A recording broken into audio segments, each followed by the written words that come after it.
Salut à tous et bienvenue sur la chaîne. Je m'appelle Émile Garnier et ici, on parle de voitures sous tous les angles, entretien, astuces pratiques, fonctionnement des moteurs et bien plus encore. Si vous voulez mieux comprendre votre véhicule et éviter les erreurs coûteuses, vous êtes au bon endroit. Pensez à mettre un j'aime, à vous abonner à la chaîne et à regarder la vidéo jusqu'à la fin. Vous y trouverez des infos vraiment Il y a utiles. différents liquides. Un groupe domestique chante à propos des filles qu'elles sont différentes, noires, blanches, rouges. J'admets l'idée que c'est le cas, et j'ajouterai que les fluides GUR sont également différents, avec seulement un peu d'autres couleurs. Vert, jaune et oui, rouge.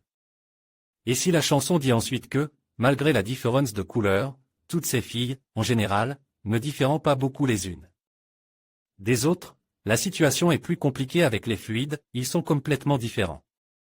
Habituellement, on les divise en 3 types de couleurs, mais ce n'est pas tout à fait exact. Il serait plus juste de les diviser en 2 groupes en fonction de leur usage et en 2 autres groupes en fonction de leur composition. Tous les fluides utilisés dans les directions assistées peuvent être divisés en fluides ATF et fluides PSF. Les premiers sont les mêmes que ceux utilisés dans les transmissions automatiques, automatique transmission fluide, généralement Dexron 2 et Dexron 3. Oui, ils sont parfaits pour la direction assistée hydraulique, car leurs tâches sont les mêmes dans la direction assistée aidant. Le boîtier, créer de la pression dans le système, lubrifier, refroidir et protéger contre la corrosion. Parfois, les automobilistes utilisent de l'huile moteur dans le surpresseur hydraulique, non pas selon les règles du fabricant, mais de leur propre initiative, ce qui n'est pas très correct, mais en principe, n'importe quelle huile fonctionnera dans le surpresseur. Et l'ATF convient presque parfaitement à ces fins. Le deuxième groupe de fluides, à usage prévu, concerne directement les fluides de direction assistée, également appelés PSF, Power Steering Fluid. Ils sont conçus spécifiquement pour les servomoteurs et différent légèrement de l'ATF dans leurs caractéristiques. Tout d'abord, l'ATF contient toujours des additifs qui augmentent le frottement des boîtes de vitesses automatiques afin de réduire leur usure, alors que les fluides PSF ne contiennent pas de tels additifs. Néanmoins, il n'y a pas de grande différence entre l'ATF et le PSF, et de nombreux constructeurs automobiles proposent par défaut de verser dans le système hydraulique l'ATF, qui est utilisé dans la machine automatique de la voiture. Cependant, d'autres constructeurs insistent sur l'utilisation du PSF. En fait, il importe peu de savoir lequel de ces 2 fluides est versé dans le système hydraulique. Ce qui compte, c'est la base sur laquelle ils sont fabriqués.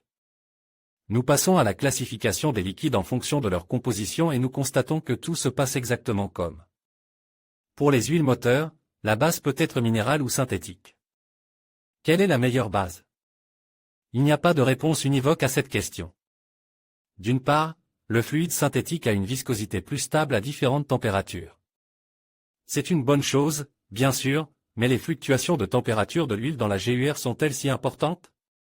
En fait, elles ne sont pas trop importantes, ce n'est pas le nœud le plus chaud, la température du liquide qu'il contient se maintient généralement aux alentours de 80 degrés et n'atteint que rarement les 100 degrés.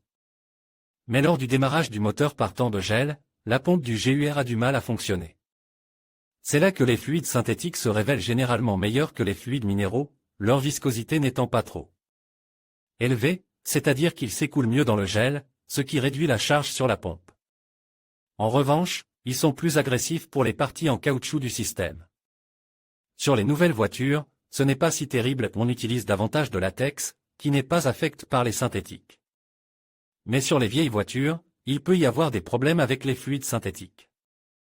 Certains constructeurs ont tellement peur des conséquences de l'utilisation de fluides synthétiques dans le système hydraulique que ils en interdisent expressément l'utilisation. Il s'agit principalement de constructeurs allemands.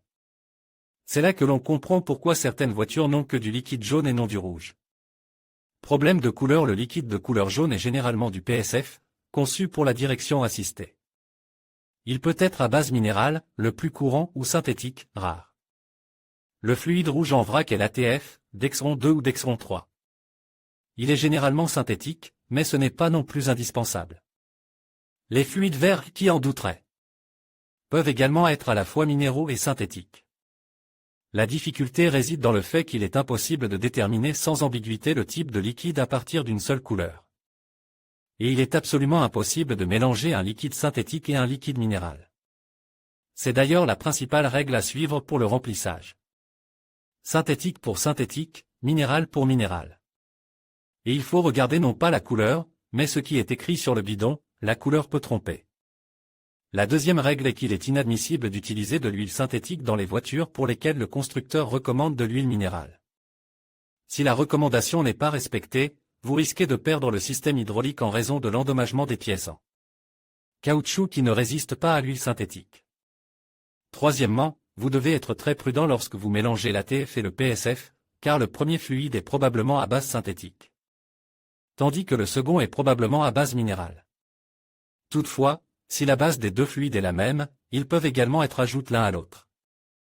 Les conseils donnent sur l'Internet selon lesquels il n'y a pas de danger à mélanger les fluides rouges et jaunes sont nuisibles. Je ne comprends pas le mythe selon lequel seul le liquide vert peut être ajouté au liquide vert. Rien ne dépend de la couleur, tout dépend de la base. Si la nécessité de faire l'appoint est inévitable, il est conseil de faire l'appoint avec le liquide du même fabricant. La logique est la même que pour les autres fluides de fonctionnement, et elle est simple, les fabricants utilisent leurs additifs. Anticorrosion, antimousse, stabilisateurs de viscosité et d'acidité, qui ne doivent pas entrer en conflit les uns avec les autres. Mais dans tous les cas, il est possible de mélanger tous les liquides sur la même base si nécessaire. Et dans tous les cas, il sera nécessaire de remplacer le bourda obtenu par du liquide frais. Il est souhaitable de laver le système, et plus particulièrement le réservoir GUR, où de nombreux déchets s'accumulent dans le filtre. Parfois, il est même plus facile de remplacer le réservoir, ce que de nombreuses personnes conseillent de faire lors du remplacement du liquide. À quelle fréquence? La durée de vie du liquide de direction assistée est assez longue, jusqu'à 80 à 100 km ou jusqu'à 3 ans. En même temps, il faut se rappeler que l'habitude de tourner le volant lorsque la voiture est à l'arrêt, l'habitude de garder le volant tourne à fond et l'habitude de laisser la voiture avec les roues tournées à l'extérieur pendant la nuit par temps froid et de la réchauffer le matin en même temps que la pompe de direction assistée peuvent réduire considérablement la ressource. Mais dans ce cas, bien sûr, la pompe elle-même tombera en panne plus tôt, et il est donc préférable de ne pas le faire du tout, et de changer le liquide conformément à la réglementation. Enfin, un conseil universel, il est préférable de remplir le réservoir avec le liquide recommandé par le fabricant. C'est la solution la plus sûre pour le surpresseur et elle ne nécessitait pas d'expérience de mélange de fluides, qui peuvent parfois être imprévisibles. En conclusion, il est essentiel de bien comprendre les différences entre l'ATF et le PSF pour garantir le bon fonctionnement de votre servomoteur. En choisissant le bon fluide et en respectant les recommandations de mélange, vous optimisez la performance et la longévité de votre système. N'oubliez pas que chaque couleur peut indiquer des spécificités, alors restez vigilant lors de vos choix. Prenez le temps de vous informer et de vérifier les compatibilités pour éviter des problèmes futurs. Merci de votre attention et à bientôt pour d'autres conseils techniques.